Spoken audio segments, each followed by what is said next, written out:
Vamos abrir nossas Bíblias, irmãos, lá no Salmo de número 43. A gente viu na nossa liturgia o Salmo 42, que foi o Salmo que estudamos semana passada. E vamos dar continuidade com o Salmo de número 43. Diz assim a palavra do Senhor: Faze-me justiça, ó Deus, e pleiteia a minha causa contra a nação contenciosa. Livra-me do homem fraudulento e injusto, pois tu és o Deus da minha fortaleza. Por que me rejeitas? Porque hei de andar eu lamentando sob a opressão dos meus inimigos. Envia a tua luz e a tua verdade, para que me guiem e me levem ao teu santo monte e aos teus tabernáculos. Então irei ao altar de Deus, que é a minha grande alegria. Ao som da harpa eu te louvarei, ó Deus, Deus meu. Porque estás abatida, ó minha alma, porque te perturbas dentro de mim. Espera em Deus, pois ainda o louvarei.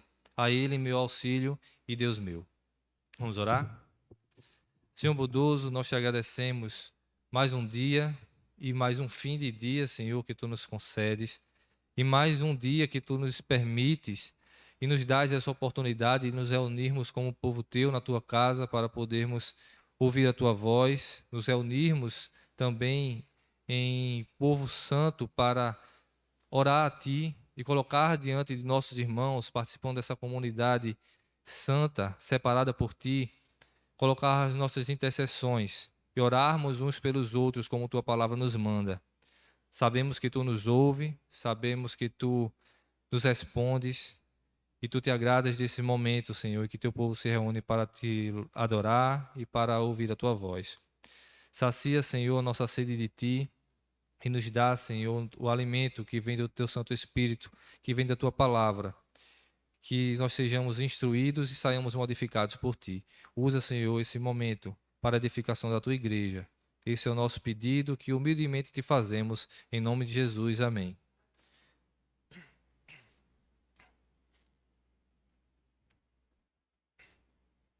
Meus irmãos, a gente leu no início o Salmo 42, tanto para a gente recordar a mensagem de semana passada que o pastor Adalto trouxe, e também para a gente fazer a ligação para refrescar ainda mais a memória, né, do que tem no Salmo 43, que é muito parecido com o que tem no Salmo 42.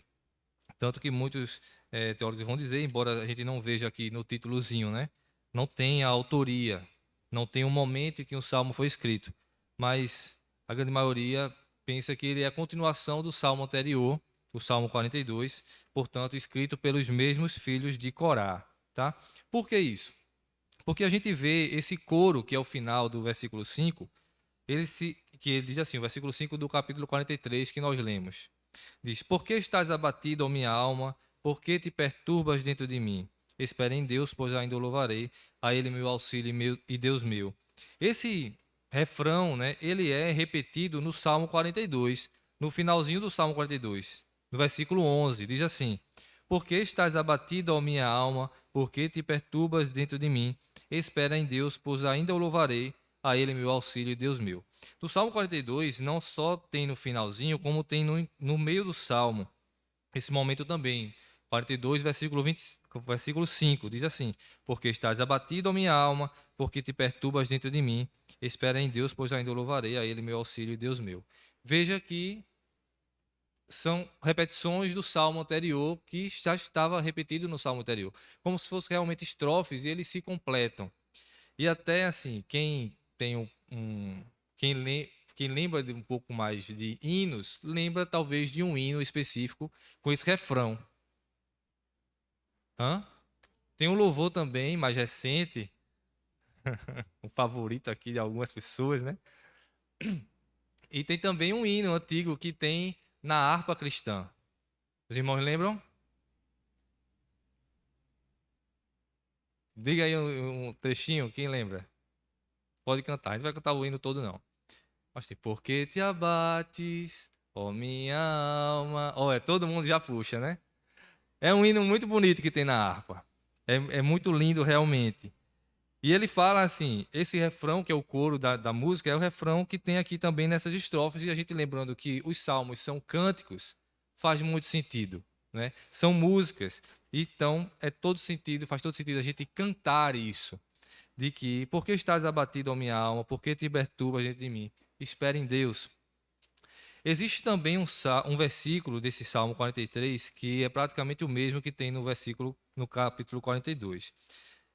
O 43, ele diz no versículo 2: Pois tu és o. Por que me rejeitas? Porque hei de andar eu lamentando sob a opressão dos meus inimigos. Esse versículo está no versículo. Esse versículo 2, praticamente a mesma coisa, está dito no versículo 9 do capítulo 42. Digo a Deus, a minha rocha, por que te olvidaste de mim? Porque hei de andar lamentando eu sob a opressão dos meus inimigos. Veja então que realmente é uma continuação do salmo. Sua temática é muito parecida, tá? O que está acontecendo aqui são dificuldades que o salmista encontra.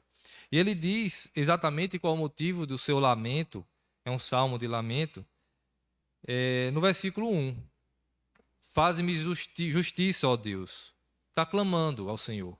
Faze-me justiça e pleiteia a minha causa contra a nação contenciosa. Livra-me do homem fraudulento e injusto.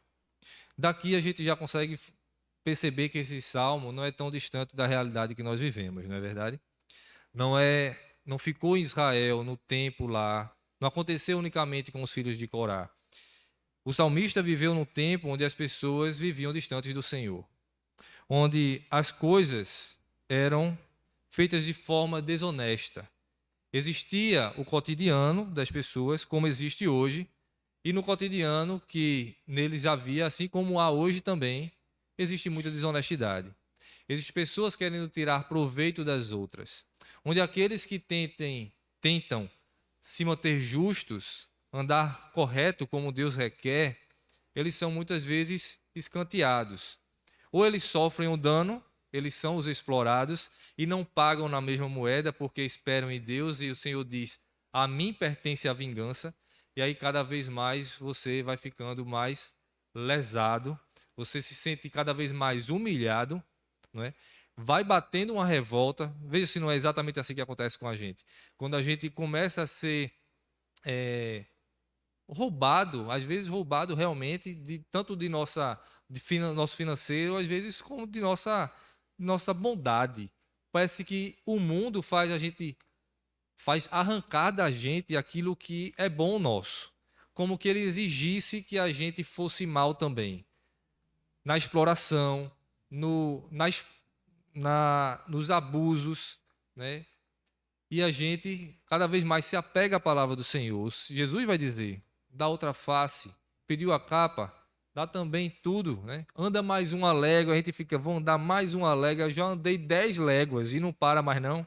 Já perdoei 90 vezes 7 e não para mais não, né? E isso parece que vai extraindo realmente da gente, sugando a nossa piedade, a nossa fidelidade ao Senhor, ao ponto que às vezes realmente a gente se sente irritado, e veja como é difícil. A gente se sente revoltado por ser fiel a Deus. É uma coisa até difícil da gente pensar, não é? Como que o mundo exigisse da gente a nossa fidelidade. Ele nos prova ao ponto da gente dizer: eu vou pagar na mesma moeda. Eu não posso ser tão bom, porque aí o bom já passa a ser o besta, né? Eu não posso ser o besta da história. Eu quero agora fazer do meu jeito. E muitas vezes até, tal é esse sugar que o mundo faz. Eita, hoje é. Obrigado. Obrigado. Sugando e repondo, aí, tá vendo? Aí, quando o mundo parece que faz suga tanto da gente que às vezes, veja como é a pecaminosidade nossa. Às vezes a gente se sente tentado a pensar: eu tenho o direito de agir como eu quero. Como que eu já fiz tanto bem que dessa vez eu tenho o direito de pecar.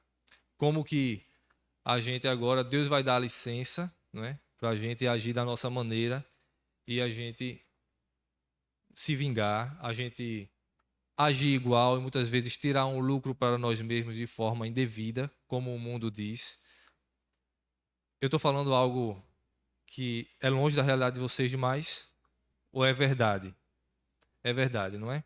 Isso faz parte do relacionamento nosso com Deus também, tá? A gente fala muito e é real, certo? A nossa fidelidade ao Senhor sob todas as circunstâncias. Mas, de fato, às vezes, o nosso relacionamento com Deus se torna fica abalado por conta do que a gente viu no acampamento, né? Por conta da nossa perseverança. A gente persevera tanto que às vezes a gente pensa, poxa, tem um tempo de folga aí, né? Tem que ter um limite. Qual é esse limite? O limite é aqui onde o salmista chega. Ele percebe que o mundo todo é fraudulento, ele percebe que a nação inteira é contenciosa. Veja, ele se vê quase como Noé, o único justo no mundo inteiro que é errado. Ele se vê sozinho. E aí ele faz o quê? Clama ao Senhor. Clama por justiça. E ele vai dizer: pois tu és o Deus da minha fortaleza. Então ele clama ao Senhor que é a fortaleza dele. Mas veja o que ele diz logo em seguida, depois de afirmar que Deus é a fortaleza dele. Por que me rejeitas? Não é estranho? Veja, no próprio diálogo do salmista com Deus, ele, após reconhecer que Deus é o refúgio dele, ele vai dizer: o Senhor me rejeitou. Porque como é que isso tudo está acontecendo comigo? O Senhor está vendo que eu estou lutando o máximo que eu posso, está além de minhas forças e o Senhor não faz nada. É realmente, o que está acontecendo aqui no Salmo, é uma luta interna. É uma briga que o salmista está tendo dele com ele mesmo. Ele percebe a sua fé, ele tem a sua fé no Senhor, está alicerçada, tanto que ele vai reconhecer: o Senhor é a minha fortaleza. Mas ao mesmo tempo que ele, nessa conversa com Deus, e parece que também é uma conversa consigo mesmo, ele diz: o Senhor é a minha fortaleza, mas parece que ele me abandonou. Quando ele vai falar no salmo anterior, ele diz: por que te olvidaste de mim? Porque o Senhor não me escuta. Porque o Senhor faz ouvido moco comigo e não ouve a minha oração. É isso que ele faz e diz: por que me rejeitas? Porque hei de andar eu lamentando sobre a opressão dos meus inimigos. Será que nunca para? Será que realmente eles vão conseguir me fazer ser iguais a eles?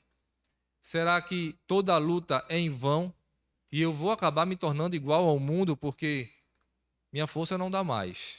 Cheguei ao limite. Essa é a aflição do salmista. E essa é a aflição nossa também. Diariamente. Com coisas que vão nos definhando. Talvez não fisicamente, mas às vezes fisicamente também. Mas em nosso ser, em nosso espírito vai caindo, a gente vai esmorecendo e confiando no Senhor. E fazendo as coisas certas. E orando. E louvando a Deus. E cumprindo a sua palavra. E vindo à sua casa. E nos reunindo como povo dele. E tudo continua parecendo que nunca dá certo. Parece que o mundo está vencendo nessa batalha espiritual. Veja, essa batalha espiritual existe. Paulo fala sobre isso. E o que Paulo fala a respeito disso chega até a ser confuso quando ele vai dizer que aquilo que eu quero fazer, isso eu não faço, e aquilo que eu não quero fazer, isso eu não faço. Que se você ler muito rápido aquilo ali, você se perde, né?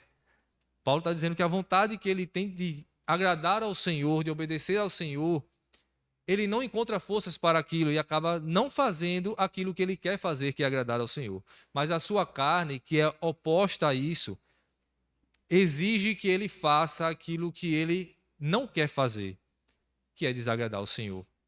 É como que o pecado está tão entranhado dentro dele, nos seus hábitos, como se fosse de fato um vício que ele não consegue se livrar. E por mais que ele lute, e ele diz: não vou cometer mais esse pecado, não vou mais fazer isso, mas a carne puxa ele para baixo novamente.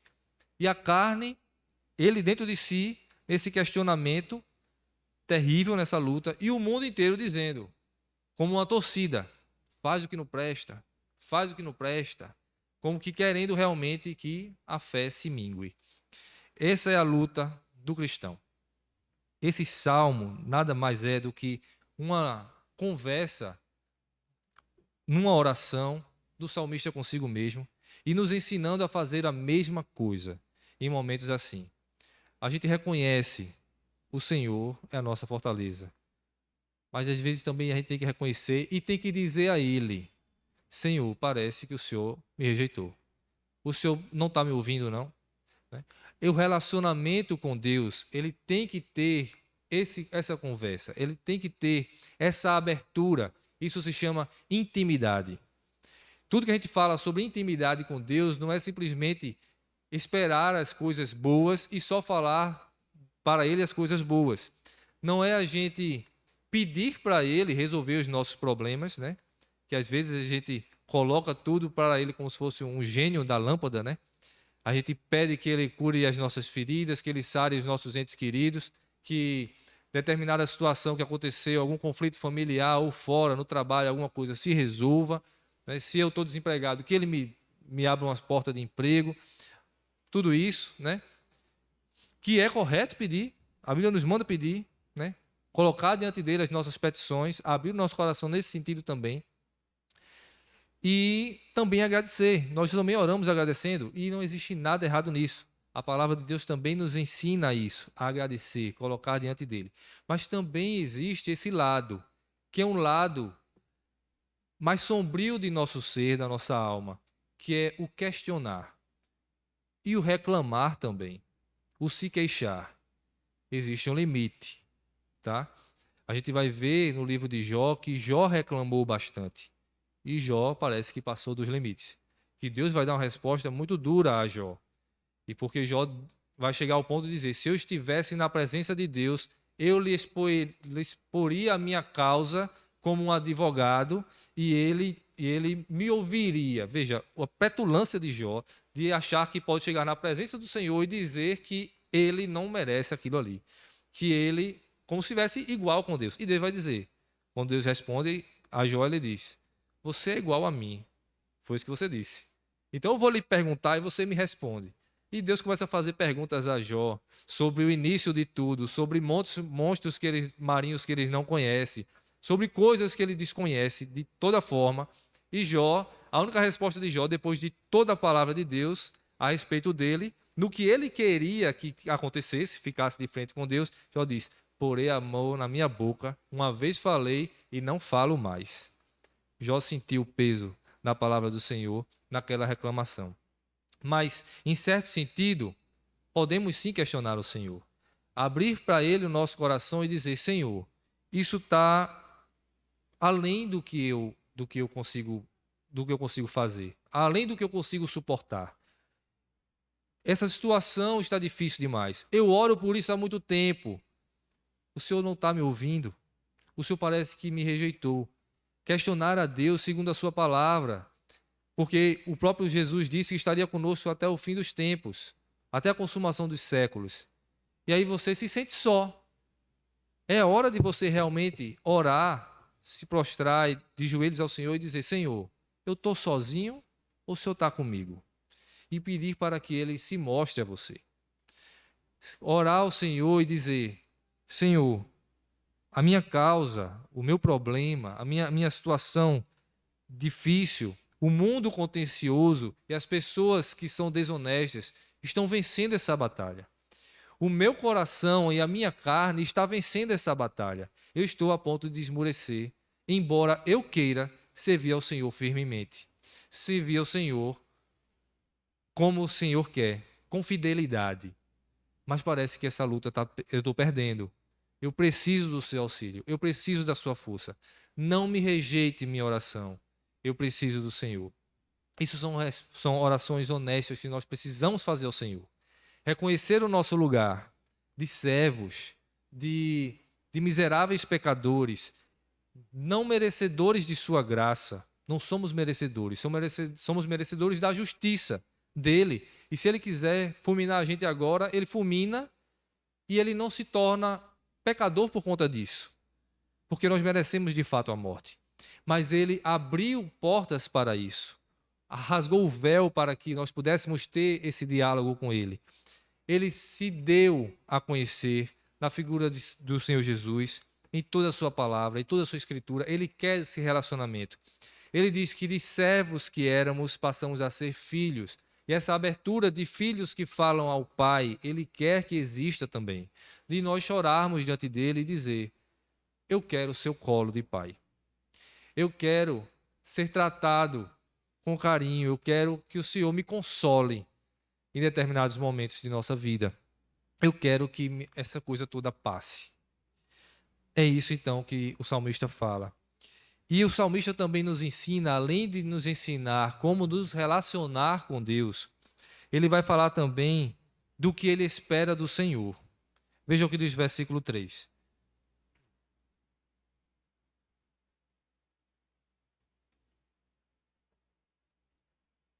Ele fez um pedido lá em cima, né? Faze-me justiça e vai expor a sua reclamação, né? A sua queixa, porque o Senhor rejeita, porque ele vai andar assim sofrendo. Então ele faz o pedido ainda: envia a tua luz e a tua verdade para que me guiem e me levem ao teu ao teu santo monte e aos teus tabernáculos. Veja que profundo, veja que belo, né? E que é totalmente diferente de qualquer pedido que a gente possa fazer.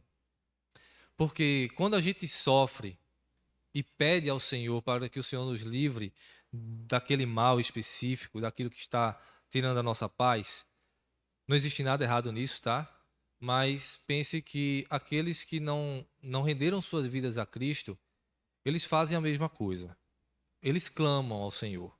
E às vezes, mesmo que eles não conheçam a Deus, não tenham intimidade com Deus, às vezes ele reconhece em você, que é servo do Senhor, que vai à igreja, ele diz: ora por mim, ora por esse bairro, ora por essa vizinhança, ora por minha família. Eles buscam a Deus de alguma forma quando realmente a coisa aperta. Eles vão pedir, às vezes, para a gente, para que a gente interceda a Deus por eles. Não é? Então, há um reconhecimento de que Deus pode livrar, embora não haja um render-se de fato à sua vontade e ser seu servo. Mas eles clamam ao Senhor e reconhecem que Ele pode livrar. E vão pedir para a gente, ou até mesmo eles vão de alguma forma buscar. Mas qual é o intuito deles? É se livrar daquilo que está tirando a sua paz. E se aquilo passar, eles seguem a sua vida normalmente. E muitas vezes não vai chegar para você para dizer: olha, agradece ao Senhor por mim, tu que orou por mim. Não, passou, seguiu a vida, se livrou, seguiu.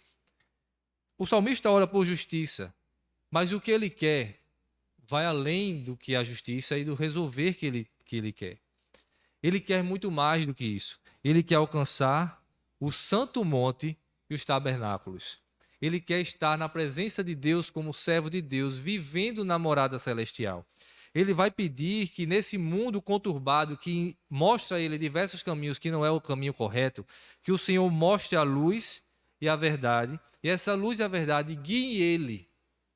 Que ele mostre, então, o caminho que ele deve seguir.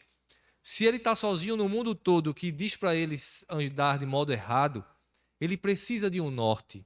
E ele clama ao Senhor por essa iluminação, desse caminho que fique claro para que ele possa andar em fidelidade, continuar andando em fidelidade ao Senhor.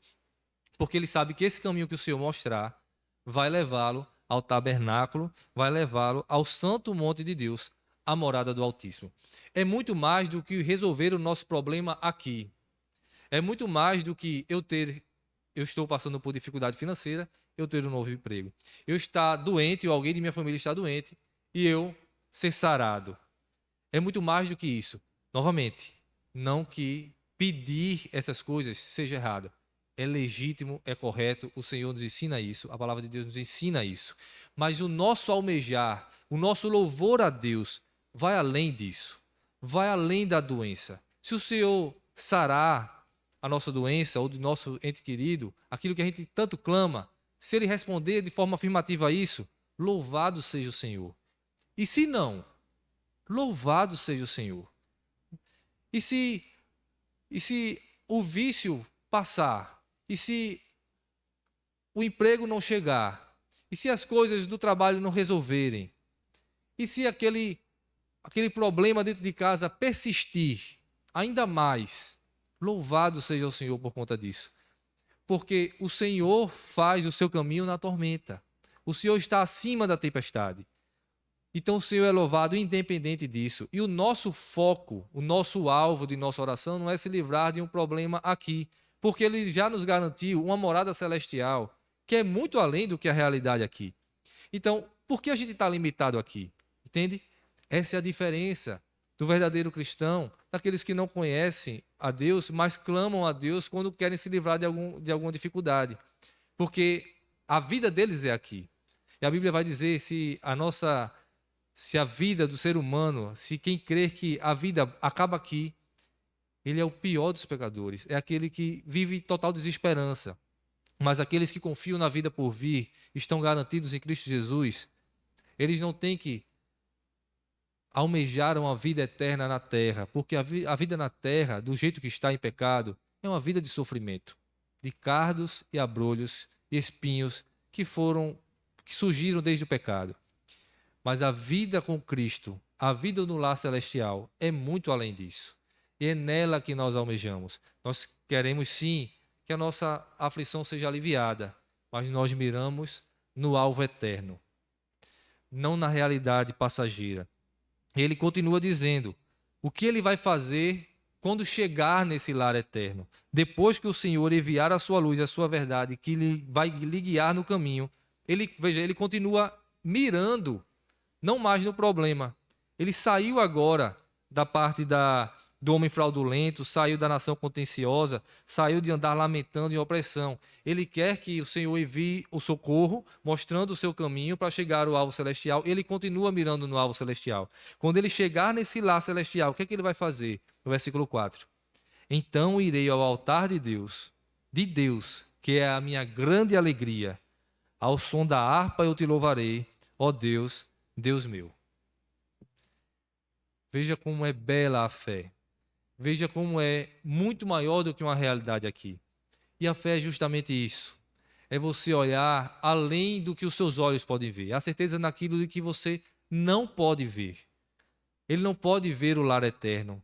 Ele não pode ver o altar do Senhor, como se fosse o trono de Deus. Ele quer comparecer no trono do Senhor, não arrogantemente como Jó achava que poderia estar, mas com humildade, com bastante alegria, porque Deus é o motivo de sua alegria, simplesmente para louvar a Deus, simplesmente para engrandecer a esse Deus, reconhecer a sua soberania, reconhecer a sua majestade, reconhecer que a vida passageira que ele tinha lhe causava dor, mas passou.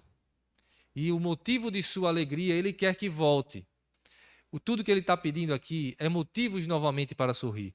O que o Salmo 51 fala também. Restaura em mim, ó Deus, a alegria da tua salvação. O que ele quer é voltar a sorrir. O que ele quer é voltar a estar na presença de Deus, totalmente despreocupado com o que está passando lá fora, mas viver na presença de Deus para louvá-lo e adorá-lo.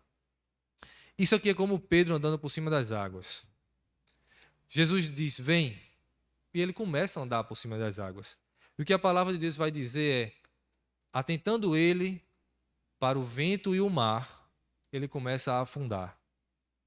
E então logo ele clama, socorre-me, Senhor, tem misericórdia de mim. Jesus pega nele e sustenta e diz, homem de pequena fé, por que duvidaste? Enquanto Pedro olhava para Cristo, ele andava por cima das águas. Ele fazia exatamente a mesma coisa que Cristo fez. Ele tinha total, embora não dele mesmo, mas com Cristo ele podia fazer coisas extraordinárias. Mas quando ele tira os olhos de Cristo e olha para os problemas da vida, olha para o que está acontecendo e pensa na possibilidade, eu posso me afogar aqui. Eu posso afundar. Aí ele começa a afundar. O salmista nos ensina isso. Ele clama ao Senhor por justiça. Ele fala de sua situação que está terrível. Ele tira os olhos rapidamente disso e olha para o alto. Ele faz o inverso de Pedro. Ele olha para Deus e diz, eu quero andar nos caminhos do Senhor. Eu quero estar na presença de Deus. E eu quero louvar a Deus. Ele já você já está se fortalecendo com isso. Percebe que essa conversa, que novamente, que é dirigida ao Senhor, mas também é uma conversa consigo mesmo, já traz nutrição à sua alma, já traz fortaleza e um renovo de sua fé, porque ele está sendo lembrado por ele mesmo o objetivo de continuar crendo. Não é para viver aqui bem, saudável, próspero e eternamente. É para viver no céu, bem, saudável e eternamente, porque foi lá que Cristo nos garantiu isso. E aí, diante disso, ele termina, voltando para o início, diante dessas duas realidades. De uma realidade que o oprime e o suga, e que ele clama ao Senhor, e a realidade que ele tanto almeja, e que ele diz: o Senhor é a minha fortaleza. E aqui ele quer esperar, ele quer olhar o tempo todo e não pode perder de vista. E aí ele reclama com sua alma. Ele prega para si mesmo dizendo: por que estás abatido, ó minha alma? É uma conversa consigo mesmo. Ele agora deixa de falar com Deus como que volta para si mesmo. E reclama com você mesmo. Não é? Por que estás abatido, ó minha alma? Por que você está assim? Por que você está aflita? Olha a realidade que você sabe que existe e o que a fé lhe alcança. Por que te perturbas dentro de mim? A alma está fazendo ele sofrer. A culpa não é do mundo, a culpa é de sua alma. É o seu coração pecaminoso que está puxando você para baixo. Tire os olhos dos problemas aqui. Olhe para o alto. Diante disso, você reclama consigo. Por que estás abatido, ó minha alma? Por que te perturbas dentro de mim? E tenha o consolo. Espera em Deus, pois ainda o louvarei, a Ele, o meu auxílio e Deus meu. Diante dessa realidade que ele viu, aguarde, minha alma. Reclama com a alma, silencia sua alma. É fácil isso de jeito nenhum, você está falando consigo mesmo, né? Mas ele está pregando a palavra do Senhor para si mesmo e renovando a confiança e a fé. Espere em Deus. Aquilo que você tanto almeja, que é comparecer na presença do Senhor e louvar com a harpa, você vai fazer. O Senhor garante que você vai fazer, porque Ele é o seu auxílio, Ele é o seu Deus. Ele é o seu Deus. Ele permite que você se relacione com Ele dessa maneira.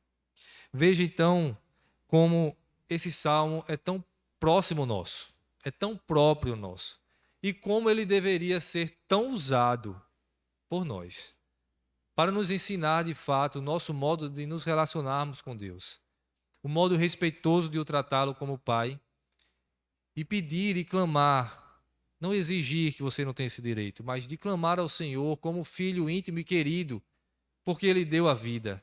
Você pedir ao Senhor e nunca tirar de foco aquilo que Ele lhe prometeu. E reclamar consigo mesmo quando os seus pensamentos e seu coração lhe inclinarem para a descrença e para a incredulidade, como que lhe fazer questionar as promessas que Ele lhe fez. Quando muitas vezes as coisas são tão ruins que você pensa: será que é verdade tudo isso? Será que eu não estou perdendo tempo? Será que a vida de outra forma não é muito mais proveitosa? Quando isso acontecer, você briga consigo mesmo. E olhe para a realidade futura certa que o Senhor lhe confiou. E olhe para as experiências do passado que Deus já lhe livrou. E você renova sua fé e cala sua alma. E diz: espere no Senhor. Nós vamos voltar a louvá-lo. Isso tudo vai passar. A realidade aqui vai se extinguir e uma vida eterna vai seguir de louvor e adoração ao nosso Deus.